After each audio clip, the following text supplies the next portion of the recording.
আসসালামু আলাইকুম প্রিয় শিক্ষার্থী, আজকে ট্রান্সফরমেশন অফ সেন্টেন্সের ডে 5 এবং আজকে পড়ব হচ্ছে আমরা রোল নাম্বার 3। প্রত্যেকটা ক্লাস নেওয়া হয় আমার এই লেকচার বইটি থেকে। যে সেকেন্ড পেপার ক্লাস নিচ্ছি এটা হলো আমার এই সেকেন্ড পেপার লেকচার বুক। এই বই থেকে আমি তোমাদের ক্লাস নিয়ে থাকি। প্রিয় শিক্ষার্থীরা, যারা তোমরা এইচএসসি ফার্স্ট ইয়ার অথবা সেকেন্ড ইয়ার আছো, তুমি এইচএসসি ফার্স্ট ইয়ার বা সেকেন্ড ইয়ার যে ইয়ারের হও না কেন, তুমি চাইলে কিন্তু আমার স্পেশাল প্রাইভেট ব্যাচে যুক্ত হয়ে যেতে পারো। একদম তোমার সেকেন্ড পেপার ফার্স্ট পেপার দুইটাই পুরো দায়িত্ব নিয়ে কমপ্লিট করে দিব ইনশাআল্লাহ। সো যারা ভর্তি হতে চাও অবশ্যই হোয়াটসঅ্যাপ নাম্বারে মেসেজ করবে অথবা ফেসবুক পেজ থেকে দেখলে পেজের ইনবক্সে মেসেজ করবে। চলো আমরা ক্লাসটা দেখে ফেলি। রুল নাম্বার 3 তে আমরা দেখছি সিম্পল কমপ্লেক্স কম্পাউন্ড। এই সিম্পল কমপ্লেক্স কম্পাউন্ডে আমরা যেটা দেখি কি বলতো, সবসময় এই জিনিসটা ব্রেইনে রেখে দিবা, অলওয়েজ এই জিনিসটা ব্রেইনে রাখবা, সেটা হলো সিম্পল সেন্টেন্সে একটা সাবজেক্ট থাকে এবং একটা ফাইনাইট ভার্ব থাকে। একটা সাবজেক্ট এবং একটা মেইন ভার্ব, মানে ফাইনাইট ভার্ব, যে ভার্ব থেকে টেন্সে আনা যায়, ঠিক আছে। আচ্ছা, কমপ্লেক্সে সবসময় থাকে দুইটা সাবজেক্ট দুইটা ফাইনাইট ভার্ব, এবং কম্পাউন্ডেও দুইটা সাবজেক্ট দুইটা ফাইনাইট ভার্ব থাকে। তাহলে সিম্পল মানে কি? সিম্পল সরল। সিম্পল সেন্টেন্সে একটা সাবজেক্ট একটা ফাইনাইট ভার্ব, কমপ্লেক্স এবং কম্পাউন্ডে দুইটা সাবজেক্ট দুইটা ফাইনাইট ভার্ব থাকবে। এই জিনিসটা ব্রেনে সবসময় রেখে দিতে হবে। চলো আমরা দেখি তাহলে সিম্পল সেন্টেন্সে যদি বাই প্লাস ভার্বের বেস ফর্মের সাথে আইএনজি থাকে, সিম্পল সেন্টেন্সে বাই প্লাস ভার্বের বেস ফর্মের সাথে আইএনজি থাকলে সেটাকে যদি কমপ্লেক্স করতে বলা হয়, তাহলে আমাদের কমপ্লেক্সের জন্য একটা ইফ নিয়ে আসতে হবে। ইফ নিয়ে এসে তারপরে সাবজেক্ট ভার্ব থাকবে, আমরা দেখবো এক্সাম্পল। এবং কম্পাউন্ডে কি করতে হবে? এন্ড ব্যবহার করতে হবে। কম্পাউন্ডে কি বসবে? এন্ড বসবে। মনে থাকবে সবাই? আবারও ভালো করে দেখো যে সিম্পলে যদি বাই প্লাস ভার্বের বেস ফর্ম প্লাস আইএনজি থাকে, তাহলে কমপ্লেক্সে হবে ইফ। এটা শর্ত সাপেক্ষে বোঝায়, শর্ত বোঝায়। যদি কম্পাউন্ডে কি বসবে? এন্ড বসে যাবে। চলো আমরা একটা এক্সাম্পল দেখি। 591 number example, simple complex compound. খেয়াল করে দেখো, সিম্পল সেন্টেন্স বলছে by working hard I could shine in my life. এখানে খেয়াল করে দেখো তো, এই যে বাই ওয়ার্কিং হার্ড, এটা কিন্তু একটা ফ্রেজ, এটা কিন্তু ক্লজ না। কারণ এই যে বাই ওয়ার্কিং হার্ড, এখানে কোনো সাবজেক্ট এবং মেইন ভার্ব নাই, এটা একটা ফ্রেজ, একটা শব্দগুচ্ছ। বাট এই যে বলছিলাম সিম্পল সেন্টেন্সে একটা সাবজেক্ট একটা ফাইনাইট ভার্ব, মানে একটা ক্লজ। এই দেখো, I could shine in my life, এই যে আই হলো সাবজেক্ট এবং কুড শাইন এটা হলো ভার্ব। সো কুড দিকে বুঝতে পারছি এটা পাস্ট টেন্সে আছে, যে কুড শাইন এটা হলো ফাইনাইট ভার্ব।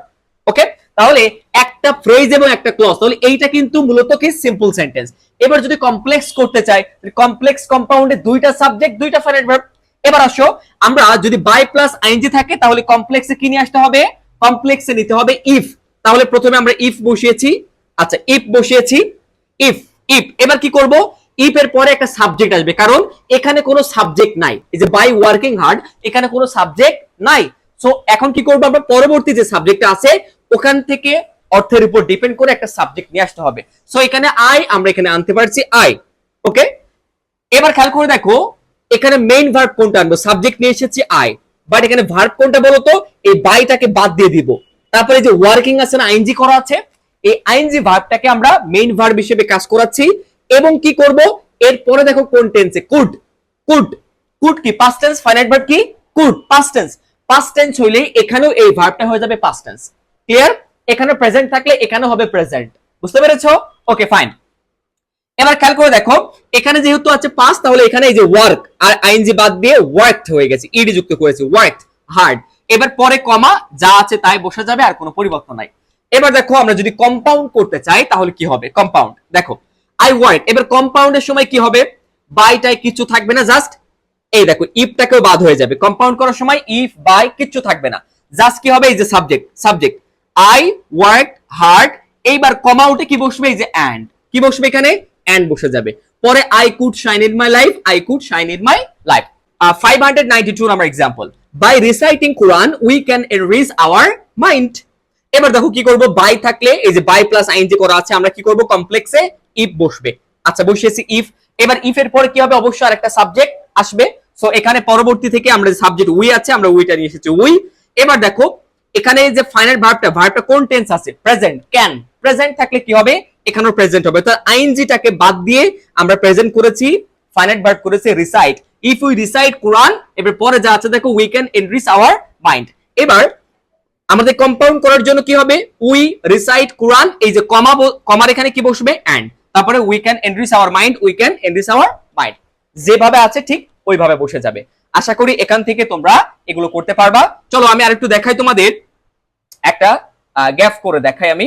সেটা হচ্ছে ধরো এই যে if we respect others we will B respecting from them, এটা লেখা আছে। এখন এটা থেকে আমি কি করব, এটা থেকে সিম্পল করব। এটা থেকে কি করব আমরা, সিম্পল করব। তাহলে সিম্পল যদি করতে হয় তাহলে খেয়াল করে দেখো এখানে কি হবে, সিম্পল করার জন্য আমাদের প্রথমে বাই নিয়ে আসতে হবে, বাই, এবার কি সাবজেক্ট থাকবে না, সাবজেক্ট বাদ যাবে, বাই, তাহলে কি হবে রেসপেক্ট, এই যে রেসপেক্ট থেকে আইএনজি হয়ে যাবে, রেসপেক্ট, এখানে বাই একটা প্রিপজিশন, বাইয়ের পরে সবসময় আইএনজি হয়, by respecting others, by respecting others, দেখো সবগুলো same, by respecting others comma dot dot dot, এই যে বাকিগুলো বসে যাবে, we will be respected from them, হয়ে যাবে, নো প্রবলেম। এবার দেখো তুমি কম্পাউন্ড করার সময় কি হবে, কম্পাউন্ড করার সময় ইফটা বাদ যাবে, তাহলে এবার কি বসবে এখানে, এই যে উই রেসপেক্ট আদার্স, এবার কমার এখানে কি বসবে এন্ড, আর বাকিগুলো পরে যা আছে সব বসে যাবে। ঠিক আছে, আশা করি বুঝতে পেরেছো। একটা ভালো করে বুঝতে পারলে বাকিগুলো সব তুমি নিজের মতো করে করতে পারবা। ওকে, এবার দেখো এখানে আরো এক্সাম্পল আছে, তোমরা নিজেরা প্র্যাকটিস করতে পারবা। যারা তোমরা আমাদের লেকচার বইটা সংগ্রহ করেছো, তোমরা যারা আমার পেইড ব্যাচের স্টুডেন্ট অথবা আমার ফ্রি ক্লাসগুলো করে থাকো, আমার ফেসবুক পেজ বা আমার ইউটিউব চ্যানেলে ফ্রি ক্লাস যারা করে থাকো, তোমরা চাইলে কিন্তু এই বইটাও সংগ্রহ করতে পারো, পড়ার টেবিলে রাখতে পারো। আশা করি বইটা নিয়ে তুমি ঘরে বসেই তোমার প্রিপারেশনটাকে গুছিয়ে নিতে পারবা ইনশাআল্লাহ, ক্লাসগুলো সিরিয়ালি করে থাকো।